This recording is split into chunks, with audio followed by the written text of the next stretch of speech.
अगर जीवन जीना है तो सबसे बड़ी सच्चाई है अपना कुछ ना कुछ एक शौक या कोई हुनर वो जरूर जिंदा रखिए अगर जीवन जीना है तो। यानी कि जो जीवन रूपी माला है आपकी, उसमें जो धागा है वो शौक रूपी हमेशा जिंदा रखिए, नहीं तो ये सुख दुख के मोती है ना वो बिखर जाएंगे, ठीक है ना। और वो बिखरने के बाद आपके जीवन का कोई अस्तित्व नहीं रह जाएगा कोई, क्योंकि जो आपने शौक का काम जब करता है तो उस टाइम पे वो सारी चीजें भूल जाता है, कितनी बड़ी समस्याएं हैं। तो इसी के साथ अभी मैं 8 साल से मैं स्कूल में पढ़ाता रहा, तो कुछ स्क्रीनशॉट मेरे फोन में पड़े हुए थे, वो मैंने कभी नहीं देखे, पर वो अच्छे लगे थे, स्क्रीनशॉट बना के डाल लिए थे।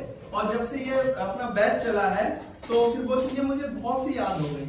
मतलब तारीफ नहीं कर रहा हूँ, पर एक तरीका बता रहा हूँ कि जैसे बदला, जैसा माहौल बदला तो मेरे अंदर थोड़ा चेंजमेंट आ गया, और वो चेंजमेंट मुझे तो सुखद अनुभूति दे रहा है। तो अलग बात है आपको वो चीज हो सकता है बोरिंग भी लगे कि ज्यादा बोलते हैं, ठीक है ना, पर वो खुद में तो अच्छा लगता है। तो इसी में एक दिन मैं ऐसे बैठा हुआ था, एक अस्पताल में बैठा हुआ था, तो सर कुछ बातें मेरे दिमाग में आई और उन्हें मैंने अपने बोला सी नोट पैड पे नोट कर ली। ये कहीं कि मैंने चेपा नहीं है, क्योंकि आजकल तो सोशल मीडिया का जमाना है ना, अच्छी चीज आती है फॉरवर्ड जल्दी हो जाती है ना, दिमाग में नहीं। तो सर मैंने कुछ बातें लिखी है, मैं चाहूंगा कि आप लोग अगर इजाजत हो तो सुनिएगा, फिर आपसे भी सुनेंगे और नहीं सुनेंगे।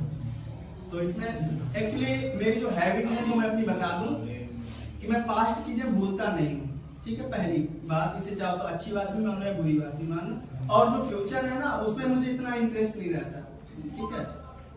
पास्ट का मतलब जो दौर निकल चुका वो सब जानते हैं, बहुत अच्छा दौर था।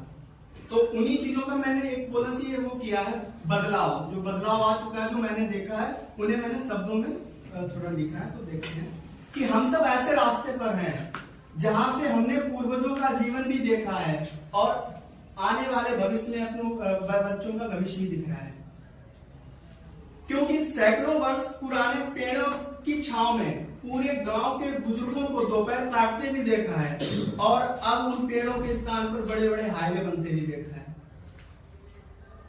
हमने अपने बुजुर्गों के आगे रास्ते में छुपते हुए बच्चे भी देखे हैं और अपने बुजुर्गों को अपमानित करने वाले लोग भी देखे हैं। हमने देखा है कि कैसे पूरा गांव मिलके गरीब के घर की शादी की व्यवस्था संभाल देता होता था ना, सब पहले ऐसा है ना।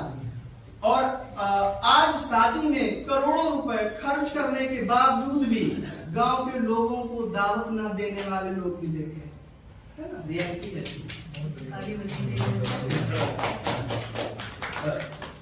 बुजुर्गों की इज्जत कम ना हो, उनकी बात का मान रख के शादी करने वाले लोग भी देखे हैं, पहले दौर में ऐसे ही होता था। और आज बुजुर्गों को बोझ समझकर रिश्ते तोड़ने वाले लोग भी देखे हैं।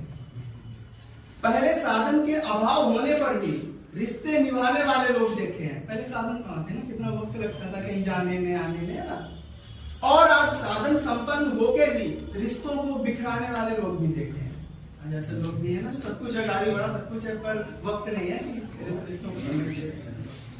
हमने देखा है कि कैसे गरीबी के हालात में भी एक साथ नमक रोटी खाके जीवन गुजारने वाले लोग भी देखे हैं। गरीबी हालात थे, नमक रोटी खाते थे पर एक साथ रहते थे। और आज अमीरी में व्यंजनों से भरी थाली होने पर भी अकेले अकेले भोजन करने वाले लोग भी देखे हैं।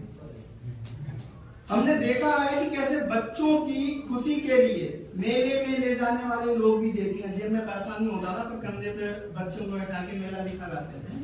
और आज नौकरी की खातिर बच्चों को रोते हुए छोड़कर आने वाले लोग भी देखे हैं। पहले गरीबी हालात में भी अपने बच्चों को परदेश में सरकारी नौकरी के लिए नहीं जाने देते थे, ऐसे लोग भी देखे हैं।